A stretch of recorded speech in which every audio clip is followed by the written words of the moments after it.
was here yesterday? Excellent. Who's here for the first time today? All right. Kind of an even split. Well, guys, thank you guys so much for joining us today. We've got a lot of exciting things going on this weekend.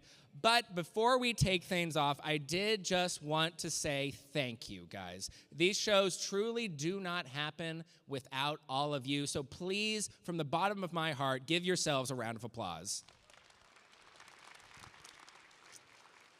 All righty, guys. Without further ado, we have not one, but two amazing guests joining us on the stage today. First off, please help me welcome our first panelist. He is one of the most influential animators and directors of a generation who handcrafted plenty of our childhood memories. Ladies and gentlemen, please help me welcome Mr. Don Bluth.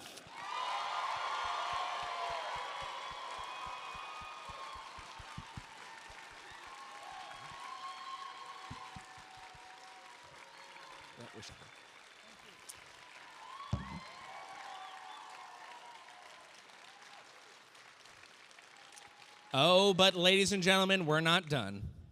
Because while this next guest might be famous for playing characters that are small in size, he is for sure larger than life. Ladies and gentlemen, give it up for actor and producer Phillip Glasser!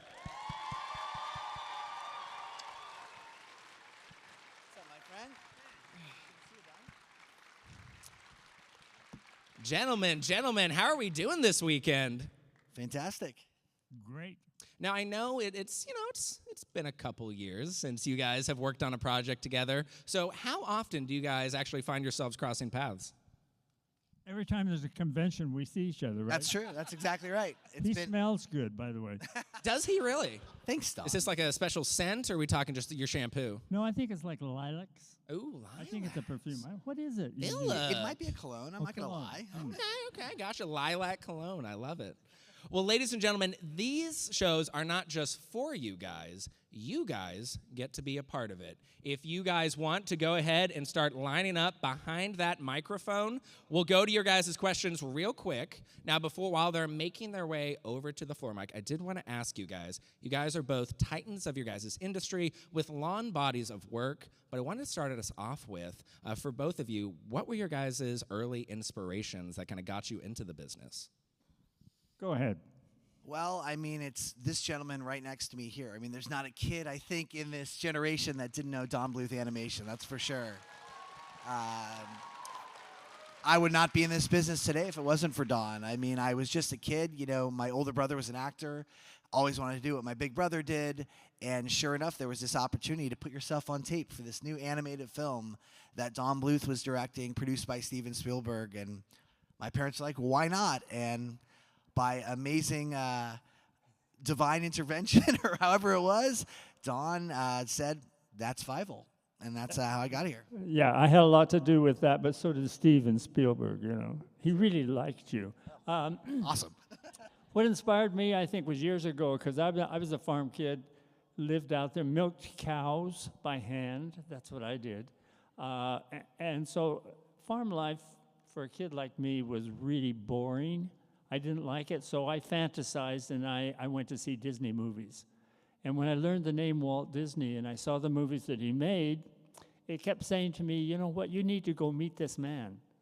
And I put Santa Claus aside, and I said, okay, so I need to go meet Walt Disney, and I need to see how he does that. Maybe I could do something like that too. So it was the same thing. It's inspiration. Everybody has mentors or people that inspire them. And we all have that. And for me, it was Walt Disney, and that just drove me crazy. I would get Disney comic books and come home and just draw from the comic books. That's how I learned to draw. And some people say it's talent, but don't believe that. It really is more than that, you know. And I found out something else in my later years is that I always say this, and I think you'll like this, but I always say that it's a combination, it's a partnership, and the creator gives you something. Everybody has a gift, Everyone has one. And I see so many people that say, I don't have anything. I can't do it. Nah, that's no. But your creator gave you a gift. And I think the gift that I got was the ability to draw and tell stories. So every time I pick up a pencil, I say a little prayer. And I say, okay, am I alone or are we working together? And usually I get, okay, it's time. I've picked up a pencil before and cannot draw. And I can try, and it comes out just looking awful, like I was 4. But when I really say a little prayer, and I realize that, both of us in the car together, it really just flows out. And it amazes me because when I look at it, I go, wow, did I do that? And I know I didn't. So anyway, I'm just grateful for the years that I have had in producing 12 animated movies, just thrilled to death. Just thrilled to death that I could do that. And I've come to understand that it wasn't for me, although I thought it was. It was really to help a lot of young kids grow up. So thank you for that. Well, we talk about the impact of some of these movies have had. I mean, American Tail, The Land Before Time, All Dogs Go to Heaven. And while they were made several decades ago, I mean, we can see with this packed auditorium right now how many people and how many generations these films have truly touched. I mean, I can remember from when we started, and I had no idea, I had known of Don's work, and of course, I knew who Steven Spielberg was, and I think what you guys really started the trend, if I remember, correct me if I'm wrong, Don, is you guys were really the first to have celebrities in animation. That wasn't a thing. And I walk in there and it's Madeline Kahn and Christopher Plummer and Dom DeLuise, who is an absolute angel and a pleasure to work with. And I had no idea of what this was going to become. And in your defense, you were 8 years old? I was 5, I think, when I first cast you. I was 5. I actually ended up able, with all the other stuff, doing Fievel until I was 17 years old, believe it or not, for 12 years. And but I was just so mesmerized to get to be with these people because I was such a big Mel Brooks fan when I grew up. So when I got to meet Dom and sing with Dom or Madeline or Christopher Plummer, I was mesmerized. I was like, I just saw those guys on a movie. This is fantastic. How am I in a room with them right now? And for me, it really became, I really noticed the most because right after, I think American Tail came out in 86, and then when I think the Persian Gulf War started in 89, and I used to have people all the time, as I was either, if it was at an event or something like that, would come up to me and just tell them how much somewhere out there helped them get through that war when their mother or father was deployed over at the Persian Gulf War, and how that song was, they'd listen to it and that would get them through. And it just touched my heart to know that I could do anything to help impact somebody to get through any kind of, stressful situation or tough situation like that. So for me, that kind of changed the game. Would you be willing to sing Somewhere Out There? You knew they were going to ask it. Just the first line. Just the first. It's not going to sound like it did then. It's yes, it will. Yes, it will. Go ahead. Somewhere out there. All righty, guys. We're going to throw it over to the floor, Mike. So real quick, a couple things. These lights, beautiful. They're really shining us, not so much you guys. So if we are going to look like we're asking or answering your guys' questions over at this TV, it's because this has a camera feed that is directly tied over to you guys. So without further ado, if you want to step over to the mic. Hi, what's your name? Hi, I'm Chris Knight. Play Victor, the red-tailed hawk. Hey, Chris, what's your question? So, in The Secret of NIMH and American Tail, what inspired you to use rodents for the animation?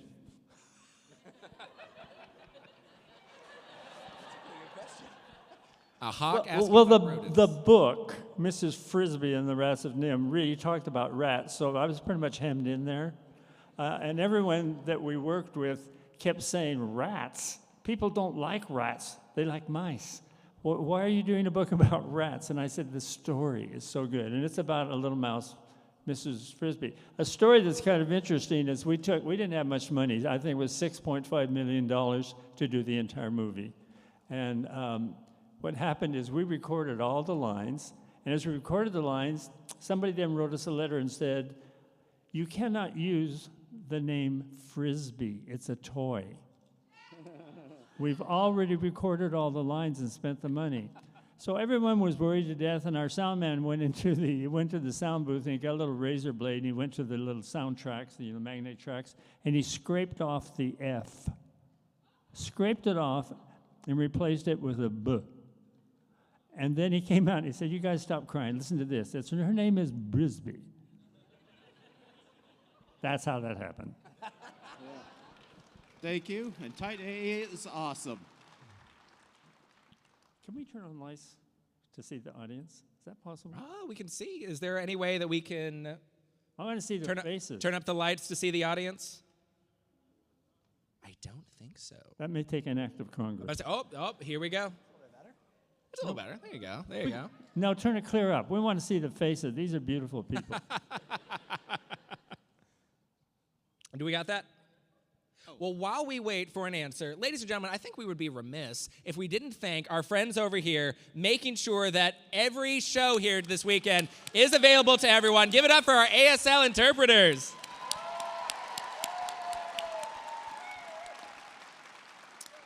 All right, I think that's probably about as good as it's going to get. So going over to our next question. Hi, what's your name? Hello. Okay. Just wanted to make sure I was close enough to the mic. You are good. Okay, What's your name? Okay, my name is Raleigh, as in the capital of North Carolina, but I just go by R.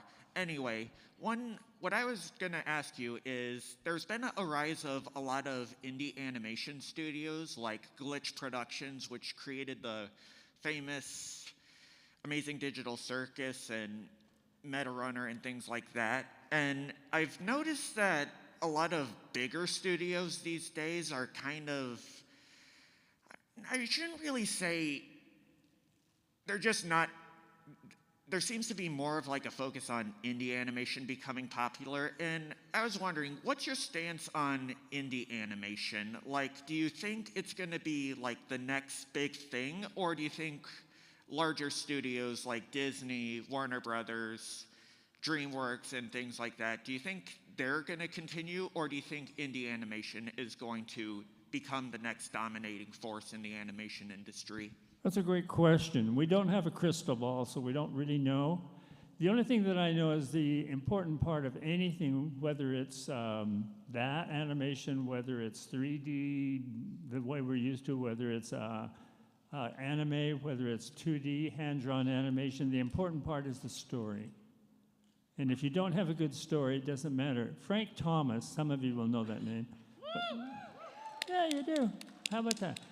You know what? Frank Thomas used to say, you can take fantastic animation, the best that can be done, hand-drawn, and it won't help a bad story. The picture will still fail. But to turn it around, if you have a great story, you can have sloppy, horrible amateur animation that's not very skilled, not done.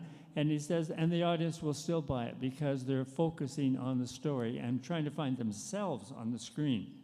And so I would say the most important thing to do is not the technicology of it, not the technical part. It's the writing part. And the other part, the other part that really happens, you know, is if you get too cerebral about all of this, you know, and it's, you know, it's the style, it's this, and you start naming computer technologies, I think you get lost in the mist, and pretty soon it really has to be in your heart. What's coming inside of you? What are you trying to say when you pick up that computer or when you pick up that pencil? Your philosophy is one of the reasons why I am an author right now. Not to self-promo or anything like that, but... Just wanted to slide that one in there. No, I'm not trying to, like, you know, promote anything. I'm just saying that I really appreciate the philosophy where you're trying to tell a story like that. Oh, and I have one last really, really quick question. Can you do that same death stare that you gave the Nostalgia Critic in, I think it was the episode of Commercial? I erased that out of my mind, so he coaxed me into doing that, and I have no clue what it is. So, it kind of looks like the stink eye, I think. Hey, thank you so much for your question, man. Oh, what? All right. Hello. I love your cosplay. Oh, thank you so much. I assume that's cosplay, not just your everyday attire. You know, I wish it could be. I just want to say thank you so much. I used to walk around my house with my whole stack of Land Before Time VHS tapes. And every time someone came, I'd be like, check out my collection of Land Before Time VHS tapes. But my question is for Don Bluth. Sarah in Land Before Time has some of the most memorable and dramatic screams in animation. What was the inspiration behind her vocal performance, and did you have any specific direction in mind for bringing out that level of emotion? Land Before Time was an interesting story because we knew there were 5 little kids, and what happened is some kind of an earthquake happened. All the parents got disappeared, and these kids were now had to get to some kind of Promised Valley or save their lives. An interesting parallel to that is Steven Spielberg at that time was making something called, I think, the Sun, Land of the Sun. Empire of the Sun. Empire of the Sun, yeah. So anyway, he was gone away, so we couldn't okay the storyboards, and we had about 50 animators on staff that we had to keep paying money to, and there was no script. Wow. And we said, well, Stephen, what'll we do? And he says, well, you know, just show the 5 of them being born. So I went to Fantasia, and I looked at Fantasia, and I said, well, I guess we're going to do something artful here, because we don't know where we're going with this. So we know that the kids were going to get lost, lose their parents, then we're going to go to the Great Green Valley, and that's the log line. But meanwhile, we spent a lot of time just showing the birth of 5 little dinosaurs.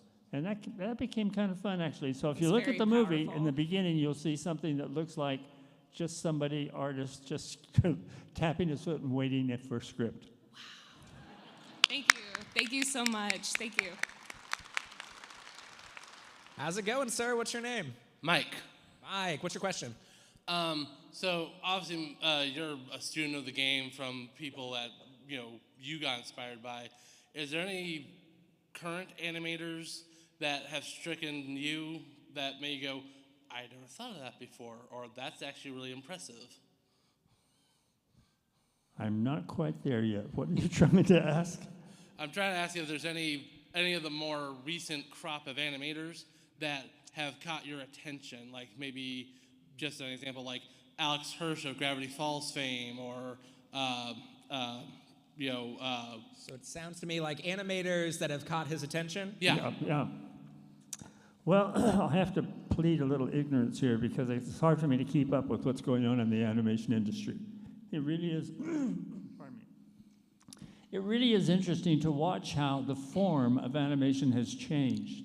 I used to watch a lot of anime because I thought, that is really interesting, but it's so design conscious. Everything is about the design of it. And then I get lost because I don't want to look at just a design. I want you to tell me something about me. Right. And if you don't tell me something about me, I don't care what kind of artwork you're doing. So every once in a while I put a heads up, like you say, and I take a look at what's coming across on the tube, and I look at something and I go, wow, that's a cliche. I've seen that before. I've seen that before. I've seen that. I haven't seen that. Right. That happens every once in a while, but I can't put a name to it because I don't know who really did it.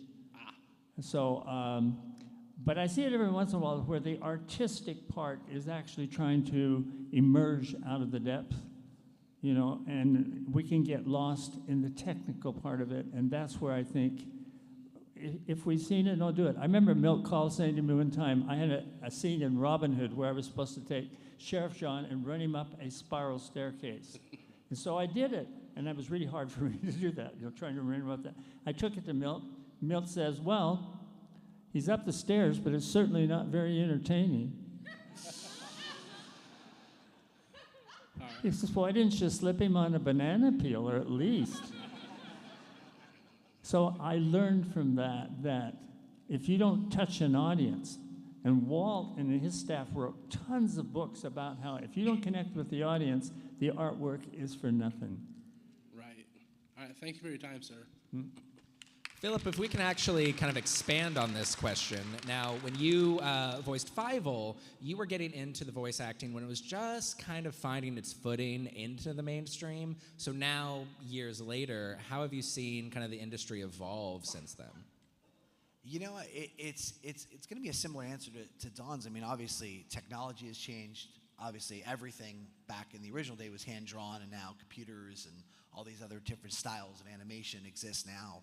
For me, you know, because now I've moved on to become a producer now of film, and I produced an animated film, and I got to see a totally different side that I never knew existed when I was a kid. And I produced a movie about 8 or 9 years ago called Escape from Planet Earth. It was a really good movie. It was super fun about a bunch of blue aliens that, you know, came from Area 51, but then got obsessed with a 7-Eleven. So it was super fun, but watching it from that perspective where, you know, before I just went into the studio and did the voice, but now I'm, you know, through pre-production, I'm constantly with all of our animators up in Canada where we did it. It was such an amazing experience to watch that and to watch how much attention is put into every single frame of that film. And you never got to see that on the acting side, but I watched, even with the technology, you know, it wasn't hand-drawn, obviously, but every detail that was put into that movie from a production standpoint, I was just mesmerized. I was like, these people are so incredibly talented, and all the different variations of someone did scenic versus doing the characters.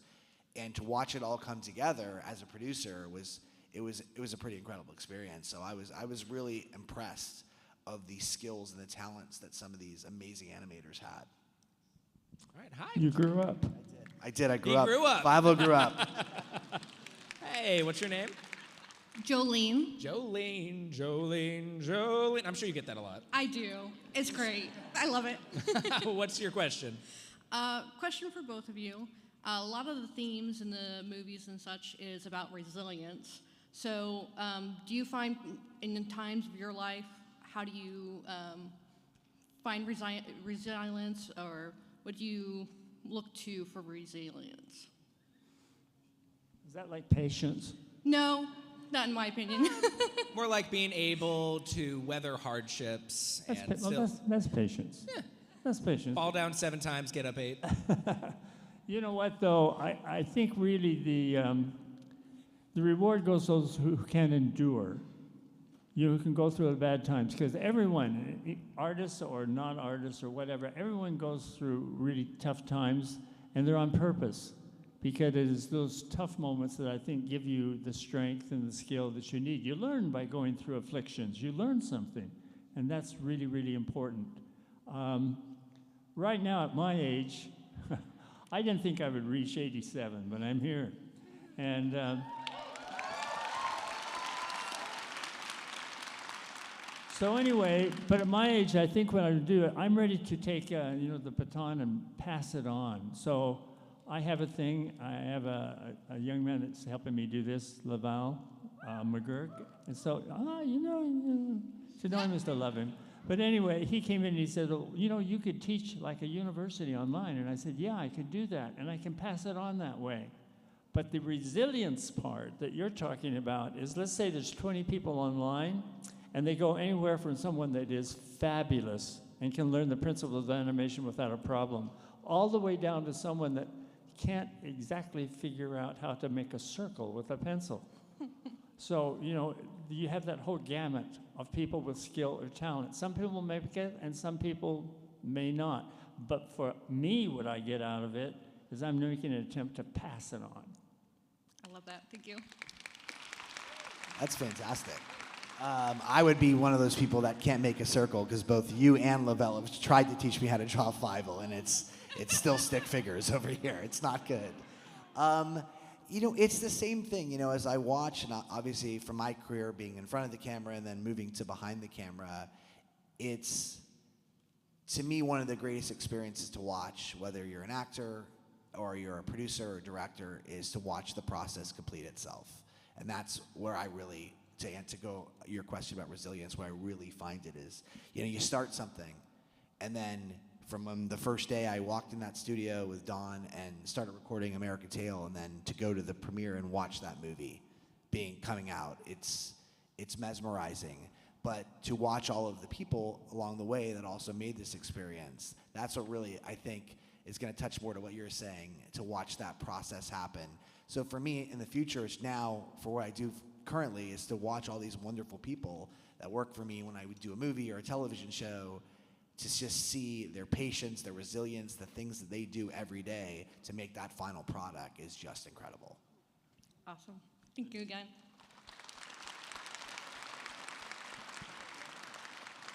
Hey, how's it going? Good. What's your name? Caitlin. Caitlin, what's your question? Yes, mine's for Dawn. I would like to ask, what is your favorite song from Anastasia? From Anastasia, my favorite song. Oh, wow. That's a big one. Yeah, that is a big one because the moment that she walked into the ballroom of an old palace in Russia, and all the paintings were on the walls of all the ancestors and all the history. There's a song in there. Do you remember that song? Once Upon a December? Once Upon a December.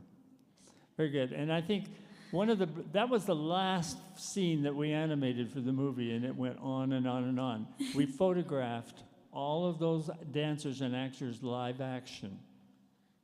And they came down. How do you get a camera? They came down from the wall and lived on the floor. So what we did is we photographed in reverse. Our camera was down here and it went up like this, and it gave the impression they were coming down. So then what we did is that our animators there were all pretty much new at animation. We found a lot of them in the Philippines because between Spielberg and Disney, they hired everybody off the streets. So there were no experienced animators for Anastasia. So we had to train, and we got a bunch of beautiful artists from another country, brought them in, got them green cards, and then we shot the entire picture live action, printed every frame, and gave it to these guys and said, draw that. Wow. Well, thank you. You're welcome. Tom Nook, is that you? It is. What's your real name? Elijah. Elijah, what's your question? So it's for both of you can answer it. You always hear about, Anastasia, Land Before Time. But one of my favorites was The Pebble and the Penguin. What would you say is your most underrated movie that you wish had more attention given to it? The Pebble and the Penguin. But that was a hard time for the studio in Ireland because at that time, we were going through some real big financial difficulties. The guys that were supporting the movie suddenly pulled the money away and said, "Okay, what do we do?" And so the film was kind of taken over by another studio, and they brought in 2 other directors and said, "Gary and Don, go home." And so, but we don't want our name on it. Oh, no, we get to keep your name on it. So we said, okay, that'll help us sell the picture. I said, but you know what? There's some story points in there that are very important to me. And they said, well, not anymore. So that was a film that I really didn't get to go clear to the end with. It had some nice moments in it. I mean, I didn't even know that there was an Adelie penguin that found a little pebble and took it to the girl of his choice and gave her a pebble. Does that sound familiar? We give him a diamond ring. But that's very human, So, and if she liked the pebble, then they became engaged. And the story was a sweet story. I really loved it. For me, I'm going to go back to, another Don Bluth movie that he asked me to come back for was A Troll in Central Park. I love Troll, and Troll had a tremendous amount of success, but I really thought it was going to have the success that American Tail had. It was just such a beautiful film, getting to work with Dom DeLuise again. For me, it had great songs. We had all sort of the spots, and although the film did do well, it was, to me, one that should have been on that same sort of level because I really enjoyed working on it with you, and I thought the movie, and people come to my tables at conventions all the time and talk about Troll in Central Park. They'll find it later. They will. Thank you. Thank you for your question. Real quick, kind of as a sidebar, so we mentioned it kind of briefly during one of the other questions, but we're here at Planet Comicon. Over in the vendor hall, there is packed to the brim with incredible artists. But we also find some folks like Phillip and I who who can't draw a straight circle to save our lives. So tell me a little bit of how you're helping address that over at Don Bluth University. Well, there's two things that really I start with. One, first, I get to know the personality that I want to teach. Like, where have they been? What do they already know? And I look at their drawings, just drawings that they say. Now, some people, very interestingly, some people draw using their wrists like this, and so it's very tiny, and it's very, very controlled, and it's very, very, please don't look at me while I'm drawing, you know. And then there's other people that you give them a piece of paper and it's scribble all over the paper for all four corners. I mean, they're really extroverts. And so I try and find out which is which and try and bring the two together just a little bit. But again, drawing, if I teach anything at all in the university, drawing is from the soul. Who are you? What do you believe? What do you want to happen? And it's really hard to get to that with some people because they don't think they're anybody. I just watched a play the other night called, it was about Starbuck. And there was a woman in the play who was part of a family, and she was called Lizzie, which sounds sort of not romantic. Lizzie. And she was plain.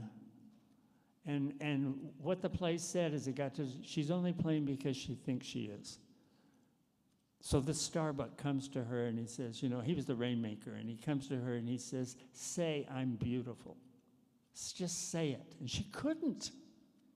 He coaxes it out of her. Finally she gets, I'm beautiful. Louder, I'm beautiful, I'm beautiful. There's no such thing as an ugly, plain person. Amen. Everybody has a beauty in their own way. That's a song. Everybody has that. And so I think, you know, when I'm teaching, what I want to find out, first of all, if the person believes in themselves and if they think they are beautiful and that, you know, God created them and they have special abilities that we all need to hear. So that's exciting to me. So in the university, I'm trying to teach animation, but I find myself wanting to get to know the people more than that.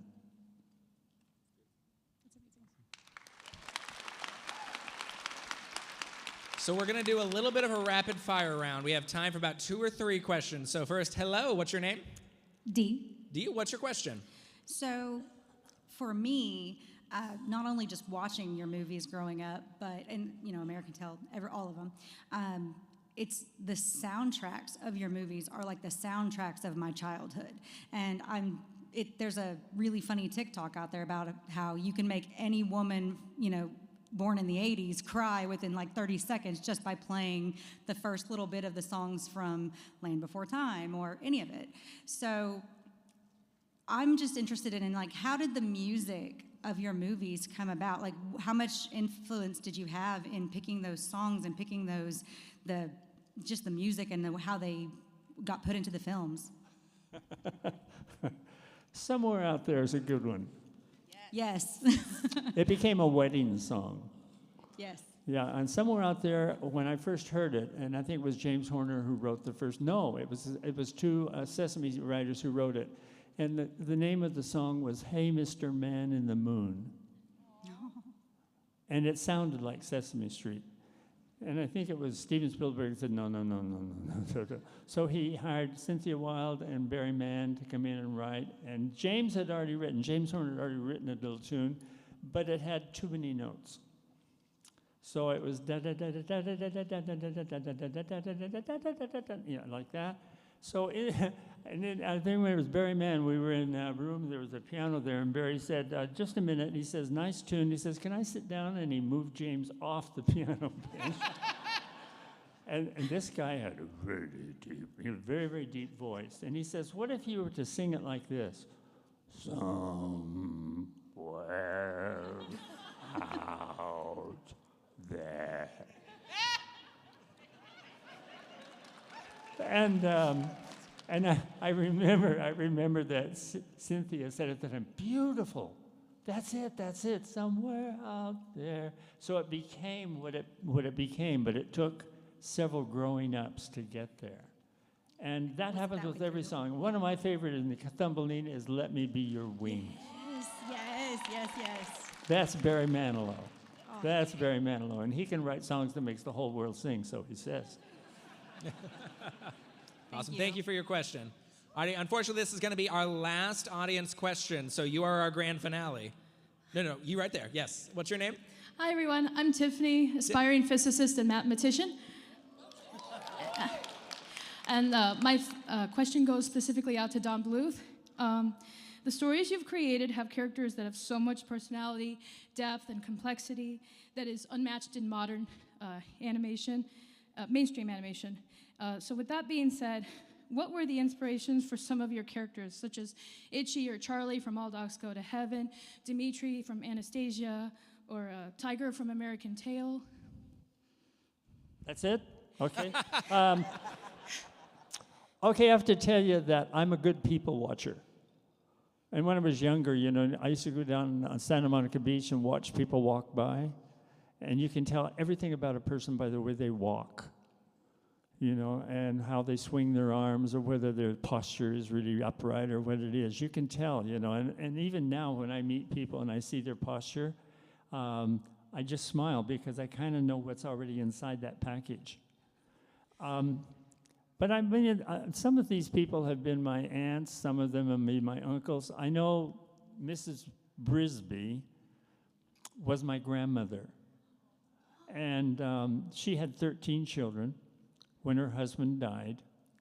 And so she had to go to work and try and save her family by cooking and inviting people in to eat. So she not only fed the 13 children, she fed, boarders that she took on.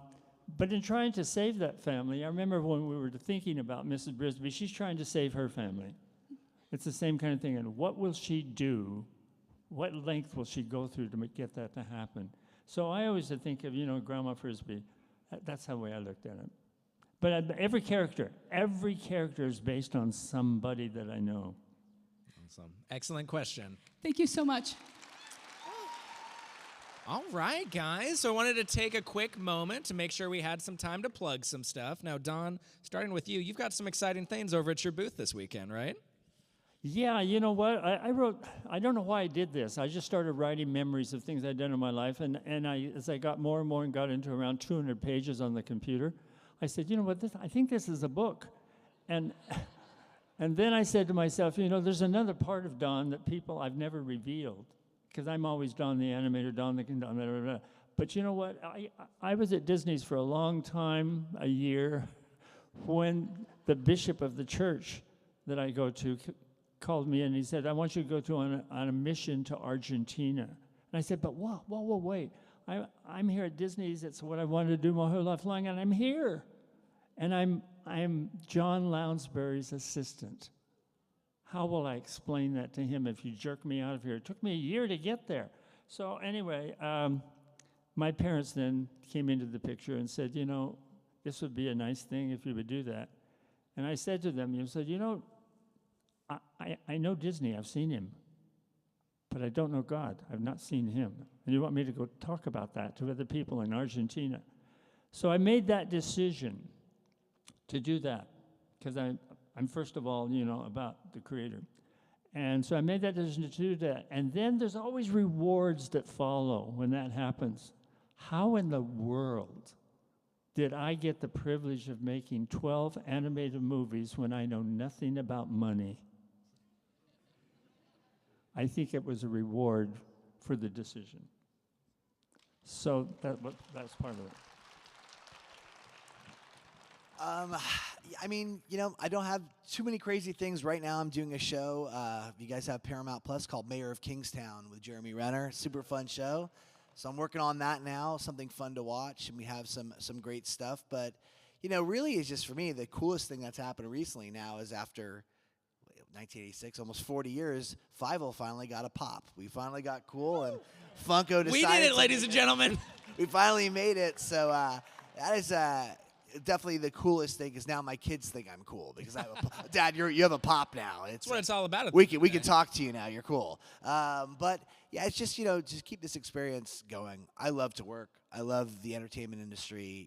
Starting at the age of 5 and now at 46, being able to do it from a different perspective. It's such an amazing feeling, and to just kind of watch. And I've also had those thoughts, and I've only gotten to 20 pages of putting some of my world into a book, and maybe I'll get there one day. Hey, you know what? That book is at my booth right now. I want you to read that book. Should.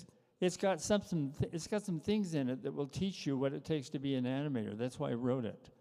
You know, so there are things that you can learn from that. So if you can get it, it's called Somewhere Out There. Great title. My Animated Life. So if you can pick up that book, it's really good. I'll sign it for you, and you can go away and read it. I try to make it funny because we're in a funny world. Agreed. Come on, come out to the booth, come say hi. Don's over on Celebrity Row. I'm right across the way in Nostalgia Alley. And come read some books, and we can talk Fievel. Ladies and gentlemen, did we have a good time? If you guys didn't get a chance to get your question answered, make sure to check them out over in the vendor hall. Ladies and gentlemen, one more time for Don Bluth and Phillip Glasser. Now, real quick, before we part ways, we would love for you guys to join us for a quick group photo.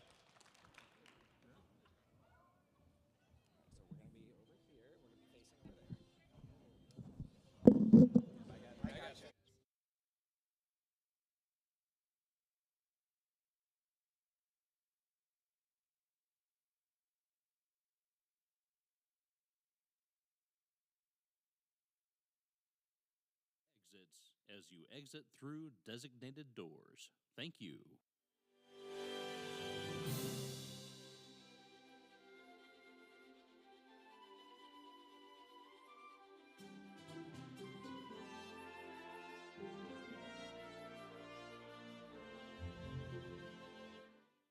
During our presentations, a microphone will be located in the aisle to the right of the stage for questions. When prompted by the moderator, please line up single file. Please have your question ready when approaching the mic, and remember, do not ask for hugs, autographs, kisses, or voicemail message recordings. Thank you.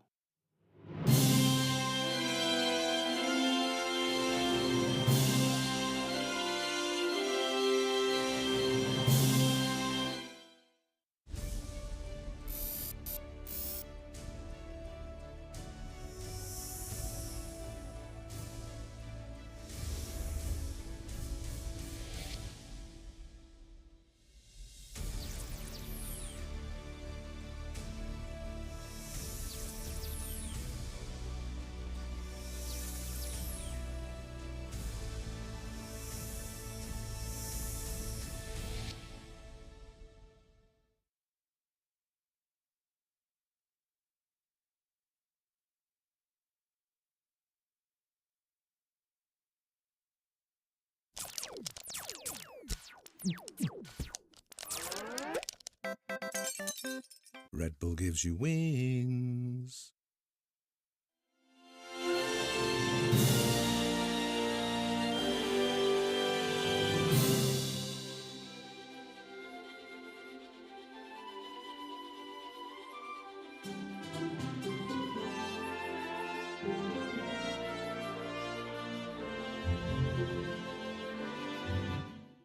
A friendly reminder, Planet people, please, no video recording or flash photography, or you may be asked to leave. Thank you.